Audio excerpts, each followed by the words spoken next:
এবারের পিএসএল এ খেলেছেন ৬ বাংলাদেশি ক্রিকেটার। ইতোমধ্যেই জাতীয় দলের হয়ে নিউজিল্যান্ড সিরিজে খেলতে দেশে ফিরেছেন মুস্তাফিজ, রিশাদ, ইমন, তামিমরা। নাহিদ রানা এবং শরীফুলের জন্য এনওসি আরও একদিন বাড়ানো হয়েছে। ১৩ এপ্রিল মুলতানের বিপক্ষে গুরুত্বপূর্ণ ম্যাচ পেশোয়ার জালমির। এই পেশোয়ারের পেস আক্রমণের অন্যতম নাম নাহিদ রানা এবং শরীফুল দলটার হয়ে শুরু থেকেই খেললেও নাহিদ সুযোগ পেয়েছেন ৩ ম্যাচে। এই ৩ ম্যাচেই গতি দিয়ে বুঝিয়েছেন তার বোলিং কতটা ভয়ঙ্কর। বিশেষ করে করাচি কিংসের বিপক্ষে ৭ রানে ৩ উইকেট নিয়ে নজর কেড়েছেন সবার। সবশেষ লাহোরের বিপক্ষে ম্যাচেও রানার শিকার ১৫ রানে ২টি। শরীফুল শুরু থেকেই ইকোনমিক্যাল, মোটে ২টি উইকেট পেলেও প্রতি ম্যাচেই ইকোনমিক্যাল বোলিং করেছেন। শরীফুলের বলে রানও তুলতে পারছে না প্রতিপক্ষের ব্যাটাররা। এই দুজনের কল্যাণে দল হিসেবেও পেশোয়ার এখন টেবিলের ১ নম্বরে। 5+ স্টার রেটিং প্রাপ্ত দেশের সর্বোচ্চ বিদ্যুৎ সাশ্রয়ী ওয়ালটন এসি। স্মার্ট কমফোর্ট এখন নেক্সট লেভেলে।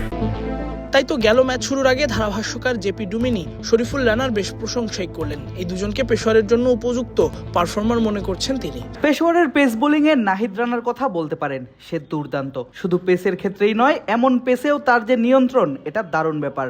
বাংলাদেশের আরেকজন শরীফুল, তাদের জুটি হিসেবে চিন্তা করলে খুবই ভালো করছে। তারা দুজনই চাপের মুখে উইকেট তুলে নিচ্ছে। যখনই দলের প্রয়োজন হয়েছে তখনই সামনে থেকে তারা সেটা দারুণভাবে করেছে।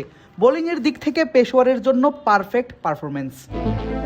ইতিমধ্যেই নাহিদ রানা নজর কেড়েছেন তার পেস দিয়ে। বাংলাদেশের হয়ে আন্তর্জাতিক ক্রিকেটে তার গতি সুনাম চারদিকে। বাংলাদেশের হয়ে ৩ ফরম্যাটেই অভিষেক ঘটা এই পেসার সব ফরম্যাটেই প্রতিপক্ষের জন্য সমস্যা তৈরি করতে পারেন, এমনটাই মনে করছেন জেপি ডুমিনি। নাহিদ যে ধরনের গতিময় বোলিং করেছে তার উপর আপনি নজর রাখতে পারেন।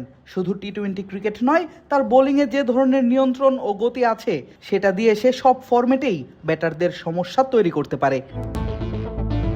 তাসফিক পলক, ক্রিক ফ্রেন্জি।